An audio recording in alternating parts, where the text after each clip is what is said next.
Hello everyone, welcome to my YouTube channel learners hot spot. और आज की इस वीडियो में हम डिस्कस करने वाले हैं एसएसटी पेडागोजी का मैक्रो लेसन प्लान, जिसमें कि हमारा टॉपिक रहेगा एग्रीकल्चर मींस कृषि।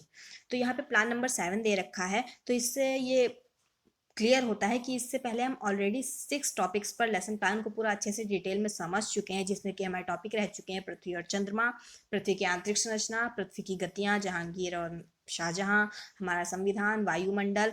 तो ऐसे सारे टॉपिक्स पर हम ऑलरेडी लेसन प्लान को डिस्कस कर चुके हैं। अगर अभी तक आपने प्रीवियस वीडियोस को नहीं देखा है तो वो आप मेरे चैनल पे जाकर देख सकते हैं, या उनका लिंक आपको डिस्क्रिप्शन बॉक्स में भी मिल जाएगा, तो आप उन वीडियोस को वहां से भी देख सकते हैं। ये तो बात होगी एसएसटी पेडागोजी के मैक्रो लेसन प्लान की। ठीक, तो इसके साथ साथ जो इंग्लिश पेडागोजी के मैक्रो लेसन प्लान है वो भी आपको मेरे चैनल पे मिल जाएंगे, और उनका लिंक आपको डिस्क्रिप्शन बॉक्स में मिल जाएगा, तो आप उनको भी वहां से देख सकते हैं। इसके साथ साथ जो माइक्रो स्किल्स होती हैं हमारी, ठीक, वो भी एसएसटी पेडागोजी और इंग्लिश पेडागोजी दोनों ही सब्जेक्ट से रिलेटेड हमने ऑलरेडी डिस्कस की हैं। उनकी पूरी पूरी प्लेलिस्ट आपको हमारे चैनल में मिल जाएगी, उसका लिंक डिस्क्रिप्शन बॉक्स में पहले ही दे रखा है, तो आप उनको वहां से देख लीजिएगा। चलिए आज के अपने इस लेसन प्लान को स्टार्ट करते हैं, जिसमें कि हमारा टॉपिक है कृषि, और इसको हम डिटेल में अच्छे से समझेंगे कि हमारे ऑब्जेक्टिव्स कौन से हैं, ठीक है, और इंट्रोडक्टरी क्वेश्चंस हम कैसे निकालेंगे, कैसे बच्चों को अपने टॉपिक से इंट्रोड्यूस कराएंगे, और कितने पार्ट्स में हमने इस लेसन प्लान को डिवाइड किया है, ब्लैक बोर्ड वर्क कैसे रहेगा, और ब्लैक बोर्ड समरी, और साथ में लास्ट में कमेंट्स भी समझेंगे कि हमें किस टाइप से कमेंट्स मिलते हैं। ठीक, तो चलिए देख लेते हैं। यहाँ पे सबसे पहले दे रखा है डेट। तो डेट मीन्स जिस डेट को आप पढ़ाएंगे वो डेट यहाँ पे पड़ेगी। नेक्स्ट है छात्रा अध्यापक का नाम। ठीक, तो छात्रा अध्यापक हो चाहे छात्रा अध्यापिका हो, ठीक, इसका मतलब होता है प्यूपिल टीचर। तो जो प्यूपिल टीचर है उनका नेम यहाँ पे पड़ेगा, जिनका लेसन प्लान होगा। फिर है केंद्र का नाम। केंद्र का नाम मीन्स जिस स्कूल में आपकी टीचिंग लगी है उस स्कूल का नेम यहाँ पे पड़ेगा। फिर नेक्स्ट है सब्जेक्ट। सब्जेक्ट जो है सेकंड कॉलम में सब्जेक्ट है, सब सब्जेक्ट है टॉपिक। तो विषय जो सब्जेक्ट है हमारा वो है सामाजिक अध्ययन। ठीक, क्योंकि एसएसटी को हम सामाजिक अध्ययन कहते हैं, सोशल स्टडीज, ना कि सोशल साइंस। तो याद रखिएगा कि एसएसटी को सोशल स्टडीज कहते हैं। फिर नेक्स्ट है उप विषय। तो उप विषय जो है वो है हमारा भूगोल। ठीक, सामाजिक अध्ययन के अंदर जो है कई सारे उप विषय होते हैं, जैसे कि भूगोल है, इतिहास है, नागरिक शास्त्र है। ठीक, तो इसमें से यहाँ पे हमारा उप विषय क्या रहेगा, भूगोल, क्योंकि जो हमारा प्रकरण है वो है कृषि, जो कि भूगोल के अंतर्गत आता है। थर्ड कॉलम में हम देख लेते हैं। थर्ड कॉलम में सबसे पहले दे रखा है कक्षा, क्लास मीन्स जिस क्लास के लिए आपने लेसन प्लान अपना बना रखा है वो क्लास यहाँ पे पड़ेगा। फिर नेक्स्ट है चक्र। चक्र मीन्स होता है पीरियड, जिस पीरियड में आप अपना लेसन प्लान प्रेजेंट करेंगे वो पीरियड यहाँ पे पड़ेगा। फिर नेक्स्ट है ड्यूरेशन मीन्स अवधि, मीन्स जो आपका पीरियड है वो कितने लंबे समय तक है, मीन्स उसका टाइम ड्यूरेशन क्या है। तो 35 या 36 मिनट का रहेगा अकॉर्डिंग टू एनसीईआरटी के हमने ये लेसन प्लान बनाया है। तो एनसीईआरटी के अकॉर्डिंग अगर हम लेसन प्लान बनाते हैं तो उसमें जो मैक्रो लेसन प्लान का जो टाइम ड्यूरेशन होता है वो 35 टू 36 मिनट्स रहता है, इसलिए यहाँ पे ड्यूरेशन जो है 35 मिनट्स लिखा है। अब हम बात कर लेते हैं ऑब्जेक्टिव्स की। जो हमने टॉपिक लिया है कृषि, ठीक, इस टॉपिक को पढ़ाने के हमारे क्या क्या ऑब्जेक्टिव्स हैं, हम बच्चों को क्यों पढ़ाना चाहते हैं। तो ठीक, ऑब्जेक्टिव्स को देख लेते हैं। सबसे पहले यहाँ पे दे रखा है शिक्षण लक्ष्य, और दूसरी तरफ दे रखा है अपेक्षित व्यवहार परिवर्तन। तो शिक्षण लक्ष्य में कई सारे पॉइंट्स हैं, और हर एक पॉइंट के अंदर 2 सब पॉइंट्स हैं। तो पहला जो शिक्षण लक्ष्य है वो है हमारा ज्ञानात्मक। तो ज्ञानात्मक के अंदर बच्चे में क्या अपेक्षित व्यवहार परिवर्तन हम देखना चाहते हैं, तो वो यहाँ पे लिखे हुए हैं वन बाय वन। तो 1.1 में क्या है, छात्र कृषि का प्रत्यास्मरण कर सकेंगे। ठीक, फिर नेक्स्ट है छात्र कृषि की सूचनाएं प्राप्त कर सकेंगे। फिर सेकंड शिक्षा लक्ष्य है हमारा अवबोधात्मक। ठीक, फिर इसके अंदर क्या आता है 2.1 में छात्र कृषि की व्याख्या कर सकेंगे। फिर नेक्स्ट है छात्र कृषि का विवेचन कर सकेंगे। फिर थर्ड शिक्षण लक्ष्य है अनुप्रयोगात्मक। फिर इसमें है हमारे जो 2 सब पॉइंट्स हैं, उसमें से फर्स्ट है छात्र कृषि को ज्ञात कर सकेंगे, नेक्स्ट है छात्र कृषि की पुष्टि कर सकेंगे।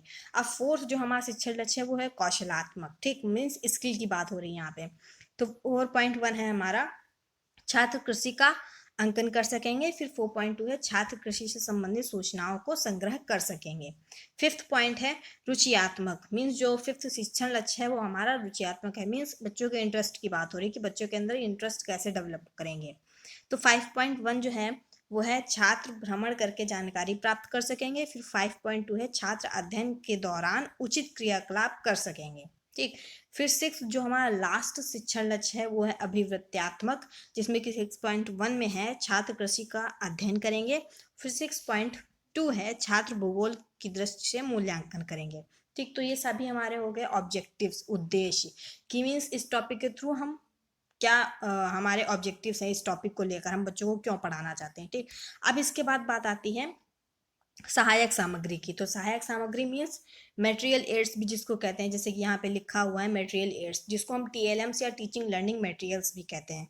तो इसमें हमें क्या लिखना होता है, इसमें हमें लिखना होता है कक्षा उपयोगी सहायक सामग्री एवं प्रकरण संबंधी चार्ट। ठीक, तो कक्षा उपयोगी सहायक सामग्री के अंदर क्या क्या आता है ये मैं ऑलरेडी प्रीवियस वीडियो में बता चुकी हूँ। अगर अभी तक आपने उनको नहीं देखा है तो आप उनको देख लीजिएगा।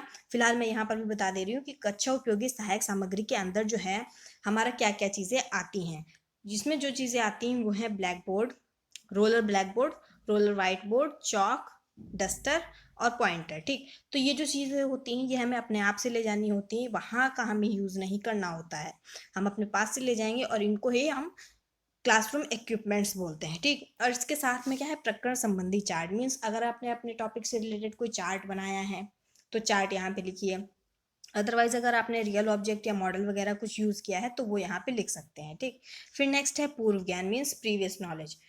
इसमें हमें लिखना होता है छात्र कृषि के विषय में सामान्य जानकारी रखते हैं। ठीक, क्योंकि कृषि के विषय में अगर सामान्य जानकारी नहीं रखते होंगे तो हमारा टॉपिक कैसे निकल के आएगा। इसीलिए जो बच्चों की पूर्व ज्ञान होती है, प्रीवियस नॉलेज होती है, उसी से रिलेटेड जो है वो हमें इतने इजी क्वेश्चंस बनाने होते हैं कि जो हम क्वेश्चन पूछें बच्चे उसका इजली आंसर दे दें और अच्छे से हमारा टॉपिक निकल के आ जाए।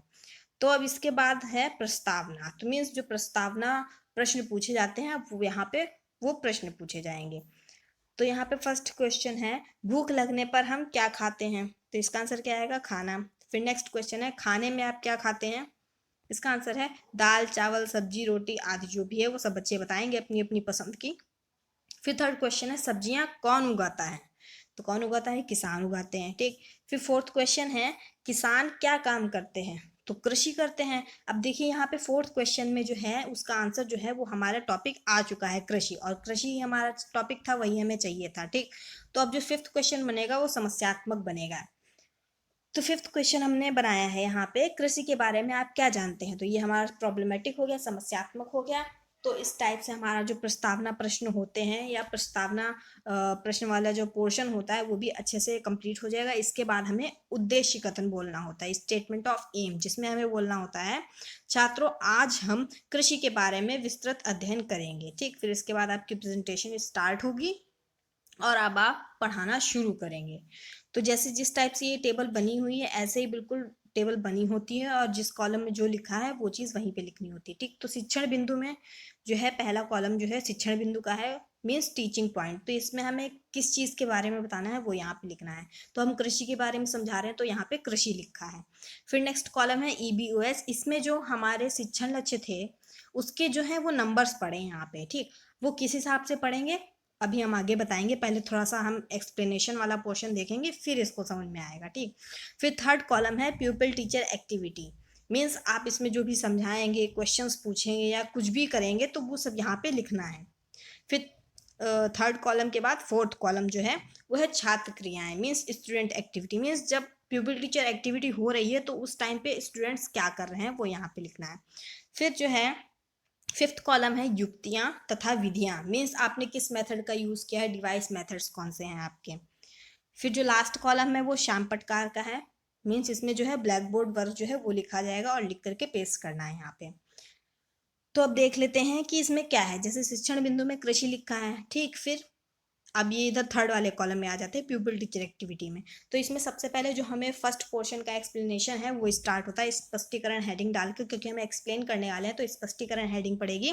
फिर जो भी हमें जितना एक्सप्लेन करना है वो यहाँ पे लिख देना है। जैसे कि लिखा है कृषि से तात्पर्य केवल खेती या फसल उत्पन्न करने से ही नहीं होता है, इसके अंतर्गत पशुपालन, मुर्गी पालन, मधुमक्खी पालन, रेशम कीट पालन, बागवानी एवं मत्स्य पालन भी आता है। पुराने समय और वर्तमान समय में खेती करने के तरीकों में बहुत बदलाव आए हैं। पहले खेती करने के लिए पहले खेत जोतने के लिए जो था वो बैलों का प्रयोग किया जाता था। ठीक, और अब क्या समय में क्या है कि हम ट्रैक्टर वगैरह का यूज़ करते हैं। ठीक, तो जो ट्रैक्टर कृषि का आधुनिक उपकरण है, क्योंकि अब जो मॉडर्न टाइम में है वो ट्रैक्टर के थ्रू जो है उसकी जुताई करते हैं खेतों की, इसलिए। फिर क्या है, कृषि दो प्रकार की होती है। पहली वो जो कृषि केवल स्थानीय आवश्यकताओं की पूर्ति के लिए की जाती है, उसे निर्वाह कृषि कहते हैं, ठीक। और फिर दूसरी कौन सी हुई, जो कृषि सिर्फ बाजार में फसल बेचने के लिए की जाती है, उसे व्यापारिक कृषि कहते हैं, ठीक। फिर हमारा क्या लिखा है इसमें, इसमें लिखा है हमारा भारत एक कृषि प्रधान देश है जिसमें 55% लोग कृषि पर निर्भर हैं। देश में पैदा होने वाली फसलों को 3 वर्गों में रखा जाता है। पहली है खाद्यान्न फसलें, दूसरी है नकदी फसलें और तीसरी है पेय एवं बागानी फसलें, ठीक। तो खाद्यान्न फसलों में कौन सी आ जाती हैं, जैसे गेहूं, चावल, जौ, मटर, दालें, ज्वार, बाजरा, ये सब आ जाती हैं, ठीक। फिर नकदी फसलों में कौन सी आती है, गन्ना है, कपास, जूट, तिलहन, तंबाकू, ये सब आता है। फिर जो थर्ड पार्ट जो था, तीसरे टाइप की जो फसल थी वो कौन सी थी, पेय एवं बागानी फसलें। तो इसमें कौन सी आएंगी, चाय, कहवा, रबड़, गर्म मसाले, ये सब आ जाएगा, ठीक। तो इतना हमने फर्स्ट पोर्शन में एक्सप्लेन कर दिया, ठीक। तो यहाँ पे जब हमने एक्सप्लेन किया तो इस टाइम बच्चे क्या कर रहे थे, वो हमें स्टूडेंट्स एक्टिविटी में लिखना है। तो क्या कर रहे थे, छात्र ध्यानपूर्वक सुन रहे थे, तो इसलिए छात्र ध्यानपूर्वक सुन रहे थे, यहाँ पे लिखा है। और ये जो हमने समझाया, ये किस मेथड के थ्रू समझाया, हमने इसको एक्सप्लेन किया, व्याख्या की इसकी, तो इसलिए डिवाइस मेथड्स वाले कॉलम में व्याख्यान विधि लिखा जाएगा, ठीक। अब ये ईबी जो सेकंड कॉलम है पतला सा, इसको हम देख लेते हैं कि इसमें हमें कैसे लिखना है। जैसे 1.1 1.2 लिखा है, तो हमने जो जो चीज़ें एक्सप्लेन की वहाँ पे जिस हिसाब से जो भी शिक्षण लक्ष्य प्रयोग हो रहा है उसी के अकॉर्डिंग हमें यहाँ पे नंबर्स डालने होते हैं, ठीक। अब क्या था, ये जो फर्स्ट पोर्शन का था ये हमने एक्सप्लेन कर दिया, और इसमें जो मेन पॉइंट्स थे वो हमने कुछ इस टाइप से ब्लैक कलर के चार्ट पेपर पे लिख करके यहाँ पे पेस्ट कर दिया है, ठीक। पूरा नहीं पेस्ट किया है, यहाँ साइड से हल्का सा पेस्ट किया है जिससे कि ओपन हो सके और इसके नीचे जो भी कुछ लिखा है वो हम पढ़ सकें, ठीक। तो जो मेन पॉइंट्स था, जैसे फसलों को 3 वर्गों में रखा जाता है, खाद्यान्न फसलें, नकदी फसलें एवं पेय एवं बागवानी फसलें, ठीक। तो ये 3 टाइप्स की जो फसलें थी वो हमने यहाँ पे लिख दी हैं। अब ये इतना जो था हमने एक्सप्लेन करने के बाद फर्स्ट पोर्शन जो है वो हमारा कंप्लीट हुआ, ठीक। अब क्या करेंगे, हम इसमें क्वेश्चंस पूछेंगे। तो जो हमने फर्स्ट पोर्शन में एक्सप्लेन किया है उसी से रिलेटेड हमें क्वेश्चन पूछना है। तो फर्स्ट क्वेश्चन है हमारा, कृषि कितने प्रकार की होती है। तो कितने प्रकार की होती है, 2 प्रकार की होती है, पहले ही बता चुके हैं, ठीक। तो इसका आंसर जो है वो बच्चे इजीली दे देंगे। फिर नेक्स्ट क्वेश्चन है, चाय कौन सी फसल है। तो कौन सी फसल है, अभी ऊपर हमने समझाया ही कि फसलों को 3 वर्गों में रखा गया है और चाय उनमें से किस में आती है, थर्ड पार्ट में, जो कि है पेय एवं बागानी फसलें। तो इसका भी आंसर बच्चे इजीली दे देंगे कि पेय फसल है ये, तो ठीक। फिर थर्ड क्वेश्चन है हमारा, कृषि फसलों के प्रकार कौन से हैं। तो कृषि फसलों के प्रकार कौन से हैं वो अभी बच्चे नहीं बता पाएंगे क्योंकि हमने एक्सप्लेन नहीं किया है। तो यहाँ बात ये ध्यान रखने वाली कि अगर हमने जो एक्सप्लेन किया है उससे अगर हम 2 क्वेश्चन पूछ रहे हैं तो एक क्वेश्चन जो है वो हम आगे जो समझाने वाले हैं उस पोर्शन से भी हमें पूछना है, ठीक। मान लीजिए हमने ये क्वेश्चन पूछा, जैसे कृषि फसलों के प्रकार कौन से हैं, तो मान लीजिए किसी बच्चे ने पहले से पढ़ रखा है, बता दिया आंसर, ठीक, चलिए अच्छी बात है, उसने पहले से पढ़ रखा था तो बता दिया। बट अगर किसी ने गलत अगर आंसर दिया है तो क्या होगा कि इससे हमें पता चल जाएगा कि बच्चा जो है वो पढ़ने में इंटरेस्ट नहीं ले रहा है। और अगर बच्चे को पढ़ने में इंटरेस्ट नहीं आ रहा है तो इसका मतलब कि आपकी टीचिंग जो है वो इफेक्टिव नहीं है। मीन्स अगर आपकी टीचिंग इफेक्टिव होगी तो बच्चा जो है इंटरेस्ट के साथ पढ़ेगा और बच्चे को समझ में आएगा। अगर बच्चा आंसर नहीं दे पा रहा है तो मीन्स क्या है, उसने मन लगा के नहीं पढ़ा, उसको समझ में नहीं आ रहा है, मीन्स टीचिंग मेथड में आपके कुछ गड़बड़ है, उसको चेंज करने की ज़रूरत है, ठीक। तो यहाँ पे जब हमने क्वेश्चन पूछे थे तो यहाँ पे जैसे लिखा है थर्ड कॉलम में डिवाइस मेथड्स में, यहाँ पे जैसे है फिफ्थ कॉलम, ठीक। तो थर्ड कॉलम में क्वेश्चंस पूछे हैं और फिफ्थ कॉलम में हमने कौन सा है, ये डिवाइस मेथड वाला कॉलम। तो यहाँ पे किस मेथड का यूज़ किया गया, कौन सी युक्ति यूज़ की गई, प्रश्नोत्तर विधि, ठीक। तो प्रश्नोत्तर विधि यहाँ लिखी क्योंकि हम क्वेश्चन आंसर मेथड यूज़ कर रहे हैं यहाँ पे। फिर इतने क्वेश्चन पूछने के बाद अब जो हमने समस्यात्मक क्वेश्चन पूछा था लास्ट में उसको हम फिर नेक्स्ट पोर्शन में एक्सप्लेन करेंगे। तो यहाँ पे टीचिंग मेथड जो था उसमें फर्स्ट कॉलम में हम यहाँ पे देख लेते हैं कि जो हमने टीचिंग मेथड यहाँ पे प्रश्नोत्तर विधि के बाद जो है अब हमें क्या करना है। तो थर्ड क्वेश्चन जो है हमारा समस्यात्मक था, इसको हम एक्सप्लेन करेंगे। तो वो कौन सा हो जाएगा, शिक्षण बिंदु में हमें लिखना है कृषि फसलों के प्रकार। तो कृषि फसलों के प्रकार लिख करके अब हम फिर से एक्सप्लेन करेंगे और स्पष्टीकरण हेडिंग डाल के हमें लिखना है, फसलें 3 प्रकार की होती हैं, पहली फसल है रबी की फसल, ठीक। फिर इसमें क्या लिखना है, इसके बारे में थोड़ा हमने एक्सप्लेन किया है कि जैसे कि जो है इसके बारे में थोड़ा समझा दिया और इसके एग्जाम्पल्स दे दिए, ठीक। फिर इसके बाद जो सेकंड टाइप है वो है खरीफ की फसल, ठीक। तो खरीफ की फसल के बारे में हमने समझा दिया है कि इसका समय कब से कब तक होता है, ठीक।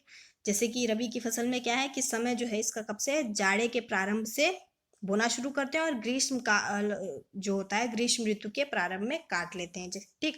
और इसमें उपजाने वाली फसल जो होती है वो कौन कौन सी होती है, गेहूँ, चना, जौ, मटर, सरसों, अलसी और राई, ये सारी फसलें होती हैं, ठीक। और भी कई सारी होती हैं। फिर सेकंड पॉइंट क्या था, खरीफ की फसल। तो इसमें कब से हम कब तक बोते हैं, वर्षा ऋतु के प्रारंभ में बोना स्टार्ट करते हैं और शीत ऋतु के प्रारंभ में काट लेते हैं। और इसमें कौन कौन सी क्रॉप्स होती हैं, इसमें क्रॉप्स जो होती हैं वो होती धान, मक्का, मूंग, ज्वार, जूट, मूंगफली, ठीक। तो ये सारी फसलें इसमें आती हैं। और फिर जो इसमें आप देख सकते हैं कि जैसे इस टाइम में जो बच्चे हम एक्सप्लेन कर रहे थे, तो बच्चे क्या कर रहे थे, बच्चे छात्र ध्यानपूर्वक सुन रहे थे, तो वो यहाँ पे लिखना है। और जिस मेथड का यूज़ किया गया है वो मेथड यहाँ पे लिखना है, जैसे कि व्याख्यान विधि, ठीक। इसका ब्लैक बोर्ड देख लेते हैं। ये रहा ब्लैक बोर्ड। जैसे कि इसमें जो भी मेन पॉइंट्स थी कि 3 टाइप के होते हैं, फसलें 3 प्रकार की होती है, कौन कौन सी हैं वो तीनों टाइप हमने यहाँ पे लिख दिए। अब तीसरा टाइप भी इसका देख लेते हैं। तीसरा टाइप है जायद की फसलें, ठीक। तो इसका समय कब से है, मार्च अप्रैल में बोना शुरू करते हैं और उपज तैयार हो जाने के बाद इसको काट लेते हैं, ठीक। फिर इसमें कौन कौन सी क्रॉप होती है, जैसे तरबूज है, खरबूजा है, ककड़ी, तो ये सब जो होती हैं ये इसमें आती है जायद की फसलों में। अब हमने इतना एक्सप्लेन किया, अब इसके बाद हम फिर से क्वेश्चंस पूछेंगे। तो फर्स्ट क्वेश्चन क्या है हमारा, रबी की फसल कब बोई जाती है, तो कब बोई जाती है, जाड़े के प्रारंभ में बोई जाती है, ठीक। फिर सेकंड क्वेश्चन है धान किस प्रकार की फसल है, तो किस प्रकार की है अभी हमने उस पर एक्सप्लेन किया है। और बच्चों ने अगर इंटरेस्ट के साथ पढ़ा है, उनको समझ में आया है, तो वो इजली से आंसर दे देंगे कि खरीफ की फसल है, जो धान है वो खरीफ की फसल है। फिर थर्ड क्वेश्चन है चावल कहाँ कहाँ पैदा होता है, तो कहाँ कहाँ पैदा होता है ये अभी हमने बताया नहीं, तो ये हो गया समस्यात्मक, और इसको ही हम नेक्स्ट पोर्शन में एक्सप्लेन करेंगे, ठीक। और फिर क्वेश्चन ये जो हमने पूछे हैं ये किस मेथड के थ्रू पूछे हैं, क्वेश्चन आंसर मेथड यहाँ पे हो रहा है यूज, तो हमने प्रश्नोत्तर विधि लिख दी है। अब थर्ड पोर्शन का ये हमारा एक्सप्लेनेशन है, जैसे कि हमने पूछा था कि चावल कहाँ कहाँ पैदा होता है, ठीक। तो कहाँ कहाँ पैदा होता है वो हम अब यहाँ पे बताएंगे। तो जैसे कि शिक्षण बिंदु में लिखा है चावल की उपज, और फिर जो भी हमारे शिक्षण लक्ष्य जो हैं वो यूज हुए, जिसके अकॉर्डिंग उसी के अकॉर्डिंग हमें यहाँ पे उनके नंबर्स डाल देने हैं। फिर हमने एक्सप्लेन करना स्टार्ट किया स्पष्टीकरण हेडिंग डाल के, जैसे कि चावल सबसे अधिक निम्न स्थानों पर होता है, पश्चिम बंगाल, असम, बिहार, झारखंड, उड़ीसा, तमिलनाडु, आंध्र प्रदेश, उत्तर प्रदेश, हिमाचल प्रदेश, मेघालय, केरल, त्रिपुरा, मणिपुर, महाराष्ट्र, कर्नाटका, मध्य प्रदेश, पंजाब, छत्तीसगढ़, ठीक। तो इतनी सारी जगहों पे मेनली जो चावल है, राइस की क्रॉप है, वो उपजाई जाती है, ठीक। फिर क्या है, इसकी उपज के लिए जलवायु में अधिक गर्मी, अधिक पानी और उपजाऊ चिकनी मिट्टी चाहिए, ठीक। तो ये हमने चावल की फसल के बारे में बता दिया।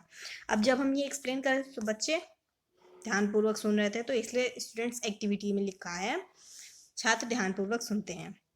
फिर जिस मेथड का यूज़ हुआ है व्याख्यान विधि, क्योंकि हमने एक्सप्लेन किया तो व्याख्यान विधि हो गई। और जो इसमें मेन पॉइंट्स थे वो मेन पॉइंट हमने यहाँ पे इस टाइप से ब्लैक कलर के चार्ट पेपर पे लिखकर पेस्ट कर दिया, जैसे कि चावल के लिए अधिक गर्मी चाहिए, अधिक पानी होना चाहिए और उपजाऊ चिकनी मिट्टी होनी चाहिए, ठीक। तो ये जो हमारे मेन पॉइंट थे ये हमने यहाँ पे लिख दिया। तो इस हिसाब से यहाँ पे जो हमारा लेसन प्लान था वो तो कंप्लीट होता है, बट जो हमने एक्सप्लेन करना था अभी उतना ही पोर्शन जो है वो कंप्लीट हुआ है, ठीक। तो इस लेसन प्लान को हमने देखा कि 3 पोर्शन में इस लेसन को हमने डिवाइड किया है। इसके बाद हमें क्या लिखना है, ब्लैक बोर्ड समरी जो होती है वो लिखना है। जैसे कि यहाँ पे डबल डबल प्रिंट हुआ है, मिस प्रिंट है ये, जैसे कि लेखन एवं निरीक्षण कार्य है, फिर से नीचे लेखन एवं निरीक्षण कार्य लिखा है। तो जो ऊपर वाला लेखन एवं निरीक्षण कार्य है वहाँ पे होगा श्यामपट्ट सारांश, ठीक। तो इसमें क्या लिखा है, श्यामपट्ट सारांश नीचे अंकित है। फिर जो नीचे वाला है राइटिंग वर्क एंड सुपरविजन, ये सही है, ठीक। तो इसमें हमें क्या लिखना होता है, छात्रा अध्यापिका छात्रों को श्यामपट्ट का कार्य अपनी अभ्यास पुस्तिका में लिखने का आदेश देकर स्वयं कक्षा का निरीक्षण करेंगी, ठीक। तो मीन्स क्या है कि आपने एक ब्लैक बोर्ड समरी प्रिपेयर कर दी और अब आप बच्चों से कहेंगे कि जो भी ब्लैक बोर्ड पर लिखा है वो अपनी कॉपी में नोट डाउन करो, और जब बच्चे कॉपी को नोट डाउन करेंगे, कॉपी में जो भी ब्लैक बोर्ड वर्क आपने लिखा है, तो आपको वहाँ पे क्या है, ऑब्जर्व करना है बच्चों को कि कौन लिख रहा है कौन नहीं लिख रहा है तो साफ सुथरा लिख रहा है, सही सही लिख रहा है कि गलत लिख रहा है, और जो वो नहीं लिख रहा है तो क्या प्रॉब्लम है जिससे कि वो नहीं लिख रहा है। ठीक, कहीं ऐसा तो नहीं कि वो पीछे बैठा है इसलिए उसको दिखाई नहीं दे रहा है। तो आपको अपनी ब्लैक बोर्ड राइटिंग जो है वो भी संभाल के रखनी है, नीट एंड क्लीन होनी चाहिए, जिससे कि जो लास्ट सीट पे बच्चा बैठा है उसको भी साफ साफ सारी चीज़ें दिखें। तो इतना करने के बाद अब हमें, जब बच्चे जो ब्लैक बोर्ड वर्क है उसको नोट डाउन कर लेंगे, उसके बाद हमें मूल्यांकन प्रश्न पूछने होते हैं, जो उसको कि हम इवेल्युएशन क्वेश्चंस पूछ कहते हैं। ठीक, तो यहाँ पे 3 क्वेश्चन हमने पूछे हैं, जैसे कि फर्स्ट क्वेश्चन है कृषि का आधुनिक उपकरण क्या है, फिर सेकंड क्वेश्चन है चावल बोने के लिए कौन सी मिट्टी चाहिए, और फिर थर्ड क्वेश्चन है खरीफ की फसलें कब बोई जाती हैं। ठीक, तो ये इवेल्युएशन क्वेश्चंस हो गए। अच्छा, जो हमने बीच बीच में जो क्वेश्चंस पूछे थे हर एक पैरा एक्सप्लेन करने के बाद, ठीक, उनको हम बोधात्मक प्रश्न कहते हैं। ठीक, तो जो बोधात्मक प्रश्न होते हैं और मूल्यांकन प्रश्न होते हैं, इसमें डिफरेंस क्या होता है। जो बोधात्मक प्रश्न होता है, जिसको हम कॉम्प्रिहेंसिव क्वेश्चंस भी कहते हैं, ठीक, इंग्लिश में कॉम्प्रिहेंसिव क्वेश्चंस कहते हैं। तो कॉम्प्रिहेंसिव क्वेश्चंस जो होते हैं वो हम एक प्रॉपर एक्सप्लेनेशन से पूछते हैं, एक प्रॉपर पैराग्राफ से पूछते हैं। बट जो इवैल्यूएशन क्वेश्चंस होते हैं वो हम पूरे लेसन प्लान से पूछते हैं, और इसमें हम किसी भी पोर्शन से क्वेश्चंस पूछ सकते हैं। ठीक, फिर इवैल्यूएशन क्वेश्चंस पूछने के बाद हमें होमवर्क देना होता है, जैसे कि यहाँ पे मैच द फॉलोइंग्स दे रखा है, ये होमवर्क देने के बाद। ठीक, तो इतना सब लिखने के बाद ये हम ब्लैक बोर्ड समरी अपनी पेस्ट करेंगे, और कुछ इस टाइप से हमने ब्लैक बोर्ड पे लिख करके, बिल्कुल जैसे ब्लैक बोर्ड पे हम जैसे जैसे वहाँ पे जो कुछ भी लिखेंगे उसका एक टाइप से मॉडल के रूप में हमें यहाँ पे लिखना है। ठीक, कि लास्ट में जब हम अपने लेसन प्लान को प्रेजेंट करने के बाद जो भी हम समरी प्रिपेयर करेंगे वो किस टाइप से होगी, उसमें हमें क्या क्या लिखना है। ठीक, तो उसका एक ओवरव्यू यहाँ पे दे रखा है, जैसे कि जो ब्लैक बोर्ड एंट्रीज होती वो यहाँ पे लिखी हुई है। सबसे पहले दिनांक, फिर कक्षा है, ठीक, फिर सेकंड कॉलम में है विषय, उप विषय, प्रकरण, ठीक, फिर थर्ड में है चक्र और अवधि। तो जो चीज़ जहाँ पे लिखी दिनांक ऊपर है तो ऊपर ही होगी। ठीक, ऐसा नहीं होगा दिनांक नीचे आ गई और कक्षा ऊपर हो गया। ठीक, उप विषय और प्रकरण भी ऐसे ही लिखा जाएगा, विषय भी ऐसे ही लिखा जाएगा। ठीक, कोई भी ऊपर नीचे नहीं होगा, जो चीज़ जहाँ पे लिखी है वो वहीं पे होगी। ये सातों हेडिंग्स जो है वो ब्लैक बोर्ड एंट्रीज के अंदर आती हैं, और इनको ध्यान से वहाँ पे लिखिएगा। अगर इधर की उधर हो जाती हैं तो क्या है कि हमें निगेटिव कमेंट्स मिलते हैं। और फिर उसके बाद जो भी हमारे मेन पॉइंट्स थे उसको हमने यहाँ पे कुछ इस तरीके से लिख करके हमारी ब्लैक बोर्ड समरी प्रिपेयर हो गई, और इसको पेस्ट करके अब जब हम अपने सब्जेक्ट टीचर के पास जाएंगे तो अपना लेसन प्लान हम अलाउड कराएंगे। ठीक, और जब हम अपना लेसन प्लान अलाउड कराएंगे तो हमारे सब्जेक्ट टीचर यहाँ पे जो टेबल बनी है इसमें जैसे टीचर कमिटमेंट एंड सिग्नेचर में लिखा है एलपी अलाउड और नीचे साइन है। ठीक, तो जब हमारा लेसन प्लान अलाउड हो जाएगा तब हम अपना लेसन प्लान पढ़ा सकते हैं। मीन्स हम अपना लेसन प्लान चेक करा रहे हैं अपने सब्जेक्ट टीचर से, और अलाउ करवाएंगे कि क्या ये लेसन प्लान पढ़ाने के लिए पूरा कंप्लीट है, इसमें कोई गलतियाँ तो नहीं है। ठीक, तो जब हमारा लेसन प्लान अलाउड हो जाएगा तब हम अपना लेसन प्लान प्रेजेंट करने जाएंगे, और इस लेसन प्लान जो है को ना इस लेसन प्लान को हम पीछे रख देंगे सीट पे, लास्ट सीट पे, जिससे कि जब हम अपना प्रेजेंटेशन दें तो जब ऑब्जर्वर आए तो वहाँ पे देख के बैठे और आपकी टीचिंग को ऑब्जर्व करेगा, और आप जैसा प्रेजेंट करेंगे उसी के अकॉर्डिंग आपको रिमार्क्स दिए जाएंगे। तो अब हम यहाँ पे थोड़े रिमार्क्स देख लेते हैं, जैसे कि जिस टाइप से यहाँ पे दे रखे हैं। फर्स्ट लिखा है black board work is nice. ठीक, तो मीन्स जिस टाइप से आपका प्रेजेंटेशन होगा, अगर बच्चे पढ़ने में इंटरेस्ट ले रहे हैं तो लिखा जाएगा। ठीक, ब्लैक बोर्ड वर्क अच्छा होगा तो लिखा जाएगा। जैसे कि नेक्स्ट पॉइंट है little control is needed on students. ठीक, फिर है proper interaction was there with students. फिर फोर्थ पॉइंट है make your teaching more effective. ठीक, तो मीन्स जिस टाइप से आपकी टीचिंग थी, जिस तरीके से आपने पढ़ाया उसी के अकॉर्डिंग यहाँ पे रिमार्क्स दिए गए हैं। ब्लैक बोर्ड वर्क आपका साफ सुथरा होना चाहिए, नीट एंड क्लीन होना चाहिए, प्रॉपर इंटरेक्शन होना चाहिए बच्चों के बीच में, क्लास में डिसिप्लिन होना चाहिए, एक्टिव लिसनर्स होने चाहिए, एक्टिव लर्नर्स होने चाहिए। ठीक, और जो है बच्चों को पढ़ने में इंटरेस्ट आना चाहिए। तो उसके लिए क्या करना होगा, हमें टीएलएम्स, मॉडल्स, रियल ऑब्जेक्ट, इन सब का यूज़ करना होगा। तो ज़्यादा से ज़्यादा टीएलएम मॉडल अपने चार्ट से अपने टॉपिक से रिलेटेड चार्ट मॉडल इन सब का यूज़ करें, जिससे कि बच्चों को पढ़ने में इंटरेस्ट आए। ठीक, और आपको अच्छे कमेंट्स मिलें। ठीक, तो आज के इस लेसन प्लान में बस इतना ही। ये लेसन प्लान हमारा कंप्लीट होता है। अगर आपको ये लेसन प्लान समझ में आया हो तो इसको ज़रूर लाइक करें, ज़्यादा से ज़्यादा शेयर करें। और अगर अभी तक आपने मेरे चैनल को सब्सक्राइब नहीं किया है तो जल्दी से मेरे चैनल को सब्सक्राइब कर लीजिए, साथ ही बेल आइकन को भी प्रेस कर लीजिए ताकि आगे आने वाले सभी एजुकेशनल वीडियोस का अपडेट नोटिफिकेशन आप तक पहुंच जाए। और कमेंट सेक्शन में जरूर बताइएगा कि आपको ये लेसन प्लान कैसा लगा, समझ में आया कि नहीं समझ में आया। और अगर कोई डाउट्स रह गए हो तो उनको भी आप कमेंट सेक्शन में पूछ सकते हैं, ठीक है। और आगे आने वाली वीडियोस को देखने के लिए बेल आइकन को प्रेस करना ना भूलिएगा। And all the very best.